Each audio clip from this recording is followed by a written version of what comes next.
Welcome to the Jamesburg Presbyterian Church. Today is Tuesday, December the 1st, 2020. Kind of hard to believe that we've been doing this sort of church, this presentation by way of virtual reality. We've been doing it for 37 weeks now. And as the news reports indicate, the virus is still pretty active and pretty deadly. Today we're going to continue the parables. The parable that we're looking at is, I'm calling this installment the parable of the sheep and goats. Next week we'll be taking a look at the parable of the unforgiving servant. This is found in Matthew chapter 18, beginning at verse 21. If any of you are interested in getting a list of the rest of the parables that we'll be dealing with until the end of this study, just let me know and I will mail one out to you. On January the 12th, which is a Tuesday in 2021, I would like to start a study on the book of Esther. Very exciting book. I think that you will enjoy it. It's a great story, and there are some great learning points in that particular story. I started by saying that I'm calling this a parable. But actually, today's installment is not really a parable. It's more falling into the line of an apocalyptic drama. One commentator says parables begin with familiar, this-worldly scenes, which then modulate into a new dimension of meaning. This scene, in contrast, begins with an otherworldly depiction of the coming of the Son of Man with his angels, and the gathering of all nations before his throne, and then modulates into affirmations of the ultimate importance of ordinary, this worldly deeds. As we go, I'm going to explain the parable, or this apocalyptic drama. Matthew says that, Jesus says that when the Son of Man comes in his glory, and I'm going to read the beginning of this, this is important, and all the angels with him, he will sit on his throne in heavenly glory. All the nations will be gathered before him, and he will separate the people one from another, as a shepherd separates the sheep from the goats.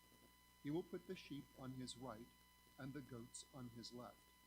Then the king will say to those on his right, "Come, you who are blessed by my Father, take your inheritance, the kingdom prepared for you since the creation of the world.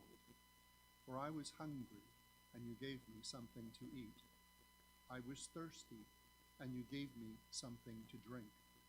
I was a stranger, and you invited me in. I needed clothing, and you clothed me. I was sick, and you looked after me. I was in prison, and you came to visit me."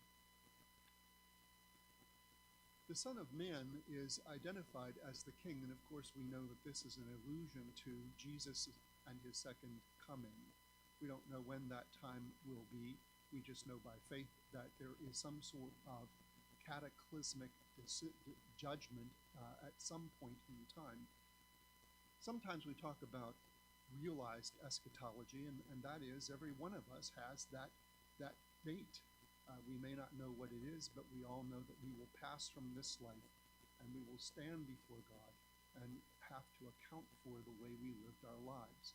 So whether there's this grand drama, as it's described in Matthew's gospel, or whether it's quite personal, there is that time when we are held accountable. And even if we don't believe in life everlasting, there will be that funeral service in which somebody will be standing up talking about what we did with our lives. We will have family members who will remember us after the fact. How will you be remembered? Will you be remembered as a person who did the right thing in life? Or will you be remembered as a person who did not do very much to help others in their lives? That's what this story is about. So regardless of what we believe in terms of the second coming, regardless of what we believe in life everlasting, there is some sort of judgment that takes place. And the question is, how do you want to be remembered? In this particular story, all the nations are brought together. This is not just a Christian story. This is the God of all creation, holding every single person that has ever lived, every single person in every single nation accountable. It doesn't matter whether you live in New Jersey or in Iran. It doesn't matter whether you live in the United States or you live in Singapore. How are you living your life? There's a judgment. There is a decision somewhere in the line about what you are doing with your life. So this judgment is for everyone. Everyone knows the rules. We know the golden rule: love one another, treat others as you would want to be treated yourself. We know all of that. There's no society that is exempt from basic common behavioral functions. So in this particular story, to use the illustration of the shepherd, sheep and goats were often cared for in the same flock. And at some point in time, the sheep and goats are separated. It's what a shepherd did. Goats serve a different purpose than sheep. Sheep serve a different purpose than goats. But even if they're in the same flock, at some point in time, they are separated. And in this particular drama, the sheep are separated from the goats. So what this also implies is that in this world of ours, in this confused and interwoven world of ours, there are actually two kingdoms, two categories. And you're in one or the other. There isn't a third. There isn't like there's another option you could opt for. You're in one or the other. You're either a sheep or you're a goat, plain and simple. Now the sheep are told that they will inherit the kingdom of God. And they inherit the kingdom of God on the basis of what? They all wrote spectacular statements of faith. They all knew the catechism off by heart. Actually, no. None of that was there. Jesus didn't say, well, your statement of faith brought clarity to what you believe, and your statement of faith is exactly as I would have you believe. None of that is there. Instead, what is there is the way we treated others. Let me review it. I was hungry. You gave me something to eat. I was thirsty. You gave me something to drink. I was a stranger, and you invited me in. You included me. I was in need of clothing, and you gave me clothing. I was sick, and you took care of me. I was in prison, and you visited me. Now, I didn't read this part of the story, but the people who are in that sheep category say, wait a minute, Jesus, time out. When did we see you in this sort of condition? When did we see you hungry? When did we see you thirsty? We didn't do any of this stuff. And Jesus says, oh, but you're wrong. You are wrong. When you did it for the least person in your life, for the least person that you could find around you, when you did it for that person, you actually did it for me. Wow. A needy brother or a needy sister doesn't have to be a Christian. A needy brother or sister just has to be what? Needy. And because of our faith in Jesus, we took care of that person. We didn't do it out of a sense of obligation. We didn't do it out of a sense of that was begrudging. We did it because we believe in Jesus. And we believe that Jesus calls us to care about those around us. So we cared for that person, that least person, that person maybe that we don't even like. I can think of some people in this community who are always in need. And we, from this church, do care about people. We do help them despite the need and despite the frequency of requests. And it's because of what we believe. All right, so what I didn't read is Jesus now turns to the goats. He turns to that other category of people. And he says the same list, the same laundry list. When I needed food, you didn't do anything. When I needed something to drink, you didn't do anything. When I was a stranger, you said good luck and didn't do anything.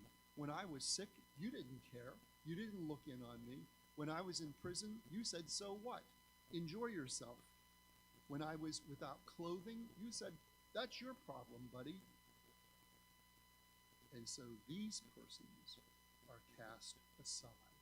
They do not inherit the kingdom. Now, what's interesting is these people separated into this second category, they say to Jesus, Lord, Lord, when did we see you in this situation and we didn't respond?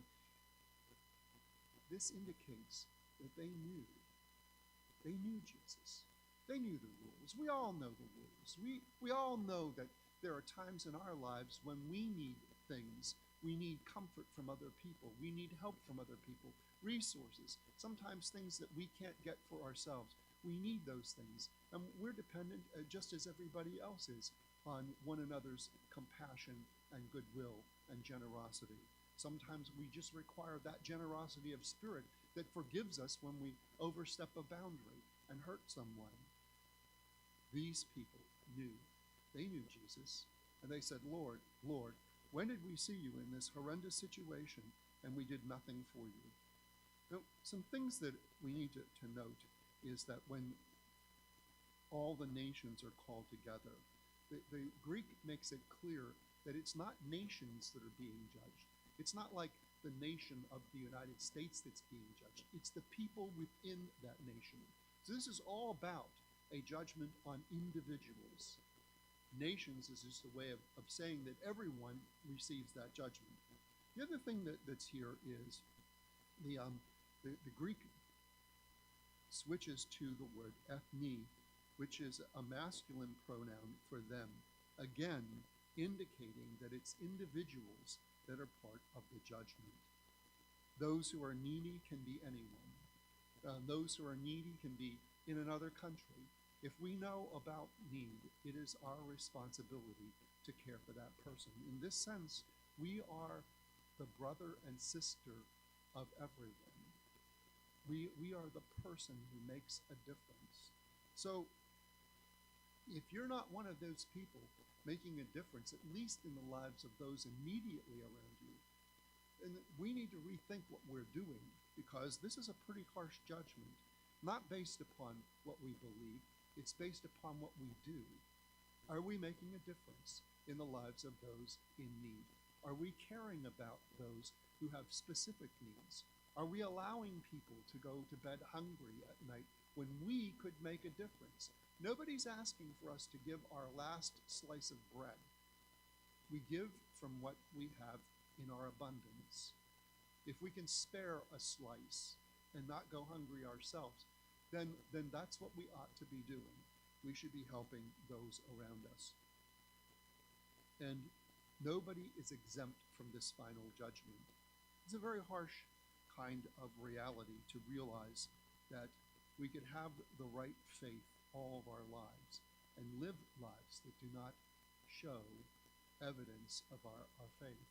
I've known of people who lived their lives from a very stingy perspective, lived their lives from a very mean-spirited perspective. They knew the right things, they believed the right things, they just didn't do the right things. We're called upon to do the right things. So our statement of faith may have some inaccuracies. Our statement of faith may not be as eloquent as something that we would find in a confessional book. But none of that matters. In the end, what matters is how we live our lives. How are you living your life? What are you doing to help others less fortunate? What difference are you making in your world so that when you are remembered by family members, by your children, how will you be remembered? That's what's important in the end. Tomorrow I will be up here doing a devotional. I have a spectacular one in mind. I think you'll enjoy it. It's kind of fun. and I will be doing that at noon. Thank you very much for tuning in. I very much appreciate knowing that there are people who are paying attention to these studies. Thank you very much. Have a great day. As you can see, we're getting ready for Christmas here in the Jamesburg Presbyterian Church. And one other thing I can tell you for sure, I can confirm absolutely, is that Santa Claus will be in the parking lot of the Jamesburg Presbyterian Church on Saturday, December the 12th, starting at 11:30 in the morning. We will be passing out candy canes, coloring sheets, probably crayons, and you can stop by. It's a drive-through thing. Stop by, get out of your car, take your own picture of you with Santa, or we'll have somebody there to push the button on your smartphone. But anyway, we invite everybody and anybody. It doesn't matter what your age is, however young or old you are, Santa is there for you. See you soon.